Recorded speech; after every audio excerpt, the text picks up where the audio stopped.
அனைவருக்கும் வணக்கம். நான் பிரபாகரன், ஜோதிடர், சென்னையிலிருந்து பேசுகிறேன். இப்போ நான் என்ன சொல்ல போகிறேன்னா, இப்போ ஒருத்தருக்கும் சொந்தமாக இடம் வாங்கி வீடு கட்டுறது அவங்கவுங்களுக்கு ஒரு அமைப்பு இருக்கும், அவங்கவுங்களுக்கு ஒரு கனவு இருக்கும். அந்த அடிப்படையை தான் நான் சொல்ல போகிறேன். கருத்தில் கொண்டு பயன்பெறுங்க. நீங்கள் ஒரு வீடை கட்டுறீங்கன்னா அந்த வீட்டில் உங்களுக்கு அதாவது தலைமுறையாக அந்த வீடு உங்களுக்கு ஒத்துழைப்பு தரணும். அதனால் எந்த இடத்த வாங்கினாலும் அந்த இடத்த நம்ம ஆராய்ச்சி பண்ணி நம்மளுக்கு ஏற்ற இடமான்னு பார்த்துட்டு தான் வாங்கணும். இப்போ நான் வீடு கட்டுறதுக்கு ஏற்ற அமைப்பு இல்லாத இடத்த சொல்கிறேன். அதை கருத்தில் கொண்டு பயன்பெறுங்க. நீங்கள் வீடு வாங்க போனீங்கன்னா அந்த இப்போ நான் சொல்கிற அமைப்பு இல்லாததாக பார்த்து வாங்குங்க. அப்போ தான் உங்களுடைய பரம்பரை தலைக்கும் சிறப்பு. கருத்தில் கொண்டு பயன்பெறுங்க. இப்போ நான் சொல்கிறேன், கருத்தில் கொண்டு பயன்பெறுங்க. இன்றைய சூழ்நிலையில் ரியல் எஸ்டேட் என்ற பெயரில் கட்டிட இடங்களையும் அதாவது கட்டிடம் கட்டுறதுக்கு தகுதி இல்லாத கண்ட இடங்களையும் வளைத்து போட்டு மனைகளை பிரித்து இஷ்டம் போல விற்பனை செய்கிறார்கள். கவனித்துக் கொள்ளணும். ரியல் எஸ்டேட்காரர்கள் சுற்றுச்சூழலை பற்றி சிறிதும் கவலைப்படுவதில்லை. வியாபார நோக்கம் அவங்களுக்கு குறிக்கோள். அவர்கள் மீது நாம் குற்றம் சொல்ல முடியாது. வாஸ்துவின் முக்கியமான விஷயமே சுற்றுச்சூழல் சிறப்பாக இருக்கணும். கருத்தில் கொள்ளுங்கள். நடைமுறை வாழ்க்கையில் மொத்தமாக பணம் கொடுத்து மனை வாங்க முடியாதவர்கள் தவணை திட்டத்தில் வாங்குவர்கள் தான் அதிகமாக உள்ளனர். எனவே விலை குறைவாகவும் எளிய தவணை திட்டத்திலும் மனை வாங்குவதற்கே பலரும் விரும்புகிறார்கள். சுற்றுச்சூழல் பற்றி பெரிதாக அக்கறை கொள்வதில்லை. இருப்பிடம் என்பது ஆரோக்கியம் சம்பந்தப்பட்டது. வசதி படைத்தவர்கள் தங்களுக்கு ஏற்றாற்போல் எதையும் அமைத்து கொள்ளலாம். வசதி குறைந்தவர்கள் கிடைத்ததை கொண்டு திருப்தியடைய வேண்டியுள்ளது. கருத்தில் கொள்ளணும். வசதி கூடியவராக இருந்தாலும் வசதி குறைந்தவராக இருந்தாலும் சில விஷயங்களை மன வாங்கும்போது முன் கவனத்துக்கு கொண்டு இருக்கணும். கருத்தில் கொள்ளுங்கள். இப்போ நான் ஒரு பாயிண்ட்டாக சொல்கிறேன், கருத்தில் கொண்டு பயன்பெறுங்க. மனை அது முதல் பாயிண்ட்டு, மனை அமைந்திருக்கும் இடத்துக்கு அருகாமையில் கதிர்வீச்சு வெளிப்படும் தொழிற்சாலைகள் இருப்பது நல்லதல்ல. இது ஆரோக்கியத்தை பாதிப்படை செய்யும். வாஸ்து சாஸ்திரப்படி வீடு கட்டினாலும் பாதிப்பு வரதான் செய்யும். வீட்டை கட்டிவிட்டு பின்னர் சாஸ்திரத்தை குறைக்கிறது அர்த்தமில்லை. கருத்தில் கொண்டு நீங்கள் பயன்பெறுங்க.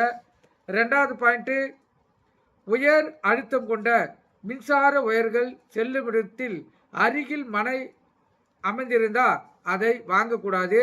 இது புற்றுநோயை தோற்றுவிக்கும். குறிப்பாக இரத்த புற்றுநோய் ஏற்படுத்தும். இது விஞ்ஞானிகள் ஆராய்ச்சி பூர்வமாக இதை நிரூபிச்சிருக்காங்க. கருத்தில் கொண்டு பயன்பெறுங்க. மூணாவது பாயிண்ட்டு, கோயிலுக்கு எதிரிலும் அல்லது வலது இடப்புறங்களிலும் மனைகளை வாங்கி வீடு கட்டுவது சிறப்பில்லை. கோயிலுக்கு பின்புறமாக அதிக இடைவெளியில் மனை அமைந்தால் நீங்கள் அதை வாங்கி வீடு கட்டலாம். முடிந்த முட்டம் அதுபோல் இடங்களை வாங்காது இருப்பது சிறப்பு. நாலாவது பாயிண்ட்டு, பஞ்சாலைகள் பெரிய மருத்துவமனைகளுக்கு அருகில் வீடு கட்டுவது நல்லதல்ல.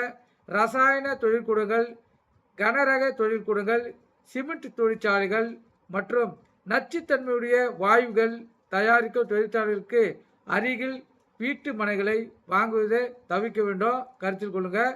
அஞ்சாவது பாயிண்ட்டு, பட்டாசு தொழிற்சாலைகள், வெடி மருந்து தொழிற்சாலைகள், கருங்கல் ஜல்லி உடைக்கும் மலையடி வாரத்துக்கு அருகாமையில் உள்ள மனைகளையும் நீங்கள் வாங்கிறத தவிர்க்கணும்.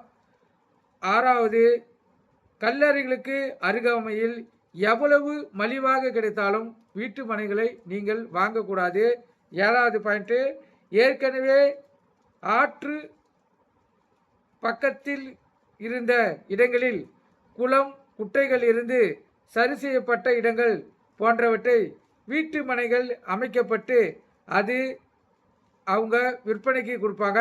அதை கவனத்தில் கொண்டு நீங்கள் தவிர்க்கணும். எட்டாவது பாயிண்ட்டு, மிக பெரும் நீர்த்தேக்கங்கள் இருப்பினும் அதன் அருகில் மனைகளை வாங்குவதையும் தவிர்க்க வேண்டும். ஏன்னா அந்த இடத்துல பூகம்பம் வர்றதுக்கு அதிக வாய்ப்பு இருக்குது. கருத்தில் கொள்ளணும். அதுக்கு அடுத்த பாயிண்ட்டு, மனையின் வடக்கு மற்றும் கிழக்கு பாகத்தில் மேடுகள் காணப்பட்டாலும் அல்லது இந்த பாகங்களுக்கு தென்மேற்கு பாகங்களை விட உயர்ந்ததாக காணப்பட்டாலும் அதையும் நீங்கள் தவிர்த்துடணும், கருத்தில் கொள்ளுங்கள். அதுக்கு அடுத்த பாயிண்ட்டு, நீள அகலங்கள் 4 திசையிலும் மிகவும் வித்தியாசமாக ஒழுங்கற்ற இருப்பின் அந்த மனையை வாங்கக்கூடாது, அது தோஷத்தை ஏற்படுத்தும், கருத்தில் கொள்ளுங்கள். அதுக்கு அடுத்த பாயிண்ட்டு, வடமேற்கிலும் தென்கிழக்கிலும் மூலைகள் அதிக நீண்டு இருப்பின் அம்மனையை எக்காரத்தை கொண்டும் வாங்கக்கூடாது, மரணத்தை ஏற்படுத்தும். கடைசி பாயிண்ட்டு, ரோட்டுக்கு குத்தலான மனைகளையும் நீங்கள் எக்காரத்தை கொண்டும் வாங்கக்கூடாது. அதாவது முக்குட்டான மனை, ரோடுக்கு நேராக இருக்க முக்குட்டான மனை, அதை எக்காரத்தை கொண்டும் வாங்கக்கூடாது. கண்டிப்பாக வீட்டில் ஒரு மரணத்தை ஏற்படுத்தும், கருத்தில் கொள்ளுங்கள். இதெல்லாம் சில பாயிண்ட்டுகள் ஆராய்ச்சியாளர்களாலேயும் சில பாயிண்ட்டுகள் முன்னோர்களாலேயும் கூறப்பட்ட பாயிண்ட்டுகள். இதை அடிப்படையில் பார்த்து நீங்கள் இதெல்லாம் தவிர்த்துட்டு வீடு வாங்கினா சிறப்பு. இக்காலகட்டத்தில் நம்மளும் ஒரு இடம் வாங்கி நம்மளும் ஒரு வீடு கட்டி சொந்தமாக இருக்கணும்னு சொல்லி தான் ஆசைப்படுவோம். ஆனால் அப்படி வாங்கி நம்ம வீடு கட்டக்கூடிய இடம் சிறந்த இடமா இருக்கணும், தோஷத்தை ஏற்படுத்தக்கூடாது.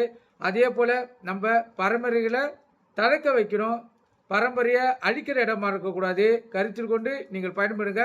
ஒருவரும் நீங்கள் இடம் வாங்கி வீடு கட்டணும்னா இந்த முக்கியமான கருத்துக்களை கொண்டு நீங்கள் வீடு அந்த இடத்த தவிர்த்துட்டு மீண்டும் சிறப்பான இடத்த வாங்கி வீடு கட்டிங்கன்னா சிறப்பான வாழ்க்கையை நீங்கள் பெறலாம். கருத்தில் கொண்டு பயன்பெறுங்க.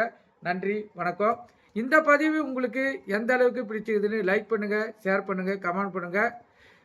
சப்ஸ்கிரைப் பண்ணாதவங்க சப்ஸ்கிரைப் பண்ணுங்கள். எனக்கு தெரிஞ்ச கருத்துக்களை உங்களுக்கு நான் தெரிவிப்பேன். நன்றி, வணக்கம்.